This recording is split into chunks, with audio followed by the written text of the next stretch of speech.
So I hadn't talked to my college roommate since January, and he called me the other day to ask, "Hey man, how are you?" So, it's been 2020. I thought, how am I? How am I? I mean, does he really want to know how I am? Should I really answer him? Well, okay, you want to know how I am? Strap in. I've had to learn to cut my own hair with a set of rusty craft scissors, though I originally accidentally used some pinking shears. Thought it might give me a nice sort of wave or a layered look. No.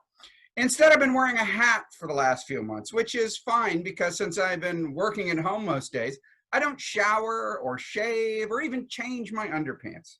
But I have discovered why offices were invented so that family members don't kill each other in gruesome ways as they sleep. It's bad enough I have to figure out how to teach my kids to do this new math in some way that was thought up by a twisted person with a master's degree in educational horrificness, rather than just adding it up with a pencil and paper on the app on the phone like a normal person. And for the first couple months, I had to use an old Thomas guide I found under my car seat as toilet paper. I wiped my ass through most of Van Nuys. I've learned how easy it is to go through a tall bottle of vodka in a single day. I had to see that people actually didn't learn anything from watching the movie Contagion, where the heroes are all scientists and doctors. I had to figure out how to bake my own bread like I'm Laura Ingalls Wilder in Little Friggin' House in the Suburbs. I also planted crops like a farmer, carrots and beets and peppers and tomatoes, and I went full The Martian by fertilizing my potato crop with my own poop. My own poop! I was shitting in a planter on the porch for 6 weeks, and the potatoes didn't even grow. At least for the first time in my life, I can go into the bank wearing a mask and ask for money. Then this year, we're dealing with erectile dysfunction and how it leads to premature opening. I mean, I have to watch one of the leading infectious disease experts in the world answer Fox News source questions about medicines in Senate hearings. Well, Dr. Fauci, I have a report here written by a loyal pastor from Tampa that says Jesus would have taken hydroxychloroquine to defeat Satan.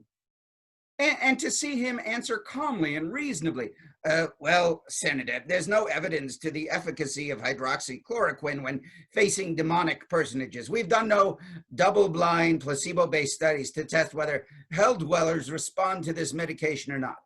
We have seen some response to holy water, but those studies are ongoing. Just once, I want to see him go full Al Pacino on those hearings, right? Take off his mask.